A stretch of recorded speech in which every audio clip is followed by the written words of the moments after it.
जिंदगी से जंग जीत लेंगे हम, साथ अगर तेरा साथ हो। एक बार की बात है, क्या होता है, मतलब मैं 10th में था, ठीक है, 10वीं में। वो टाइम पे मेरे को एक बंदी पसंद, वो मैं बात करती थी मुझसे, ठीक है। आ, मैं उसके लिए रोज चॉकलेट लेके जाता था, रोज देता था उसे। और उसे भी ये पता था शायद कि मैं उसे लाइक करता हूँ, तो भी चॉकलेट दे देती थी। हम इशारों में बात करने वालों, तो सब होता था, सिर्फ इतना बोलना नहीं हुआ था।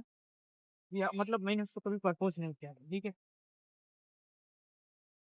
तो ऐसे ही 2 4 6 महीने निकल गए। उसके बाद 10th खत्म हो गई, एग्जाम हो गए, सब सब खत्म हो गए। उसके बाद 2 या 3 साल के बाद, मतलब फर्स्ट या सेकंड ईयर में कुछ तो भी, कहीं से मेरे को उसका कांटेक्ट मिला, मतलब हमारी फिर से मुलाकात हुई, मतलब एक ही गाँव के थे, लेकिन इतने दूर चले गए थे। मैं मेरा एडमिशन दूसरे गाँव में, वो वहीं पर रह गई थी दूसरे कॉलेज में, मतलब ऐसा दूर दूर हो गए थे।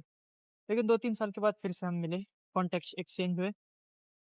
उसके बाद ऐसे ही वो मेरी बहुत अच्छी दोस्त बन गई। फिर उसने ऐसे नॉर्मली मेरे को एक दिन पूछा, तुम्हारा क्या मुझ पे क्रश था, या फिर कभी तुमने मुझे प्रपोज नहीं किया, फिर चॉकलेट देते थे, मतलब ये सब क्या था वो टाइम। तो मैंने बोला कि मुझे डर लगता था, या फिर कॉन्फिडेंस नहीं था कि तुम हाँ बोलोगे, इससे मैंने कभी पूछा नहीं। तो भाई बंदी ने इस पर मेरे को बहुत एक अच्छी सीख दी। मेरे को बोला कि अगर तुम पूछ लेते और मैं ना बोल देती, तो तुम्हें उसी वक्त क्लियर हो जाता और तुम आगे प्रोसेस ना करते, मतलब एक अच्छी याद बनकर मैं रह जाती तुम्हारी जहन में, ठीक है। और अगर मैं हाँ बोल देती, तो फिर कहानी कुछ और ही होती। फिर उसने मेरे को एक बात बताई कि अगर तुम करके पछताते, ना बोलती और पछताते, तुम्हें मलाल नहीं रहता। लेकिन तुम ना करके, वो बात तुम्हारे दिल में या जहन में जिंदगी भर रह गएंगे। आज भी सोचते हो ना यही। और मैंने हाँ कहा, कहीं ना कहीं वो मेरे को खटकती देती कि यार एक बात से बात करनी चाहिए थी इस बारे में। इसके बाद इसी को आजमाने के लिए मैंने 2 साल बाद मेरे को कोई दूसरी बंदी के साथ मेरी अटैचमेंट हुई, बातें हुई, दोस्ती हुई, तो उसको मैंने प्रपोज किया। और मेरे को पॉजिटिव रिस्पॉन्स मिला, हाँ।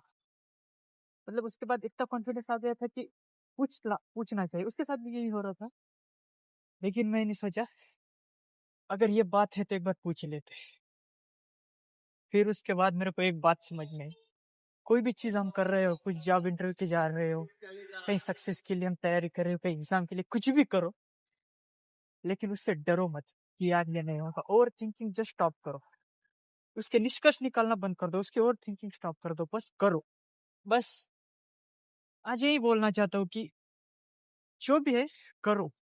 ओवर थिंकिंग स्टॉप करो, उस बारे में ज्यादा सोचना मत करो, और जो भी है खुले दिल से कर दो।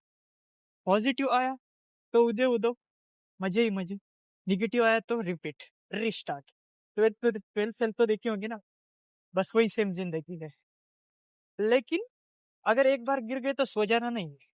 गिरे तो फिर से उठो, फिर गिरो, फिर उठो। एक ना एक दिन तो ऊपर जाना ही है। सो ठीक है, इसी मोटिवेशन के साथ हमारी आज की बकचोदी ही खत्म होती है।